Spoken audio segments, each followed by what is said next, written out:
தமிழக வெற்றிக் கழகத்தினுடைய தலைவர் இளைஞரின் எழுச்சி நாயகன், எதிர்கால தமிழகம் மக்கள் எழுச்சியோடு எதிர்கால தமிழகத்தை உருவாக்க இருக்கிற விஜய் அவர்கள்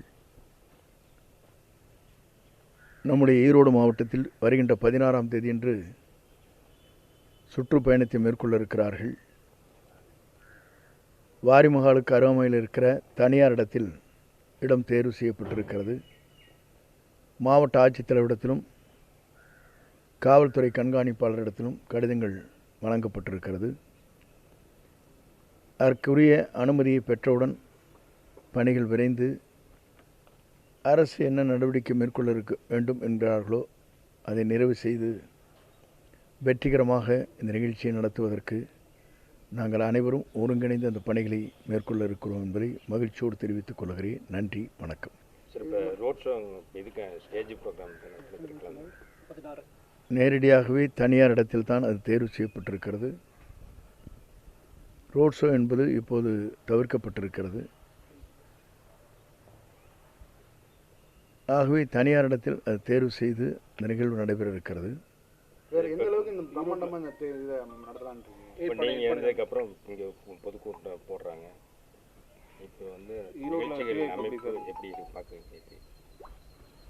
எதிர்கால தமிழகத்தை உருவாக்குவதற்கு மக்கள் சக்தியே அவரை அறிந்தே அமர்த்தும். இப்போ 2 நாட்களில் பார்த்தீங்கன்னா திமுகவில் வந்து காங்கிரஸ் வந்து கேட்ட சீட்டு கொடுக்கல, பேச்சுவார்த்தை போயிட்டுருக்குன்னு சொல்கிறாங்க. அது எந்த அளவுக்கு?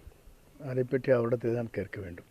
இல்லை, இப்போ நீங்கள் சீனியர் லீடர். இல்லை, சீனியர் லீடர்லாம் இன்னொரு கட்சி பற்றி சொல்ல முடியாது. இல்லை, நம்ம வெற்றி கழகத்தில் தான் பேச்சுவார்த்தை 2 நாளாக போயிட்டுருக்குன்னு சொல்லி வந்து பார்த்துட்டு போயிருக்காங்க. வெற்றி கழகத்தில் வந்து பார்வையிட்டு சென்றிருக்கிறார்கள். ஈரோடு மாவட்டத்தில் ஈரோடு மட்டுங்களா? ஒரே நாள். என்ன சொன்னீங்க? பொறுத்திருந்து பாருங்கள். தமிழகமே ஒரு திருப்புமுனை உருவாகி கொண்டிருக்கிறது. உங்களை போன்றவுடைய குழந்தைகள் இன்றைக்கு கல்லூரிக்கோ பள்ளிக்கோ செல்கிற குழந்தைகள் உங்களிடத்தில் என்ன சொல்கிறார்கள் என்பதை நீங்களே அறிவீர்கள். மாற்றங்கள், ஒரு பெரிய மாற்றங்கள் உருவாகி கொண்டிருக்கிறது என்பதை நீங்கள் உணர்வீர்கள். நான் சொல்லி தேவையில்லை. உங்கள் உள்ளங்களிலே அது நிறைந்திருக்கிறது. உங்கள் குழந்தைகள் சாப்பிடுகிற போதும் தாய் தந்தை இடத்திலே என்ன சொல்கிறார் என்பது நீங்களே புரிந்து கொண்டிருப்பீர்கள். எத்தனை பேர் கலந்துக்கிற மாதிரி சொல்லியிருக்கீங்க இந்த இதில்?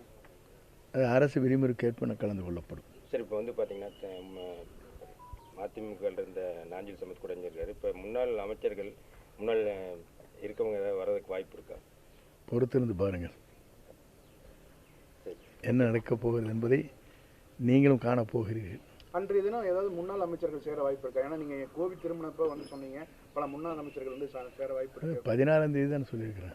அன்னைக்கு சேரக்கு வாய்ப்பு இல்லை. 16ஆம் தேதி பொறுத்திருந்து பாருங்கள்.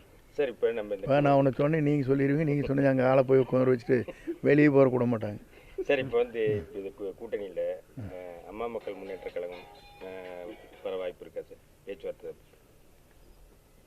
ஒவ்வொரு இயக்கங்களும் தன்னுடைய கொள்கை ரீதியாக தங்கள் பயணங்களை மேற்கொண்டிருக்கிறார்கள்.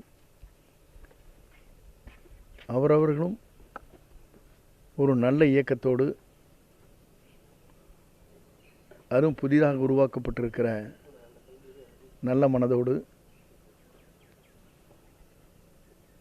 அவர் தமிழக வெற்றிக் கழகத்தினுடைய தலைவர் வருகிற போது தமிழ்நாட்டில் ஒரு மாற்றங்கள் ஏற்படும் என்று எண்ணங்கள் எல்லோருக்கும் இருக்கிறது. அந்த அடிப்படையில் ஒவ்வொருவரோடு பேச்சுவார்த்தை நடத்துவதற்கும் வாய்ப்புகள் இருக்கிறது. தாவைகளை இணையும் போது சில நிபந்தனைகளை வச்சுதான் சொல்லி ஒரு தகவல். அதெல்லாம் தவறான தகவல். என்னை பொறுத்தவரை எந்த நிபந்தனையும் வைக்கவில்லை.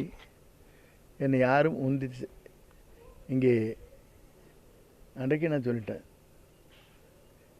நிபந்தனை வைத்து ஒரு இயக்கத்தில் யாரும் இணைந்து விட முடியாது. மனம் இருந்தால் மார்க்கம் உண்டு. ட்ரெண்டை ஃப்ரெண்ட் ஆக்கிக்கோங்க. தந்தி டிவியின் சப்ஸ்கிரைபர்ஸ் அண்ட் ஃபாலோவர்ஸ் குடும்பத்தில் நீங்களும் இணையுங்க.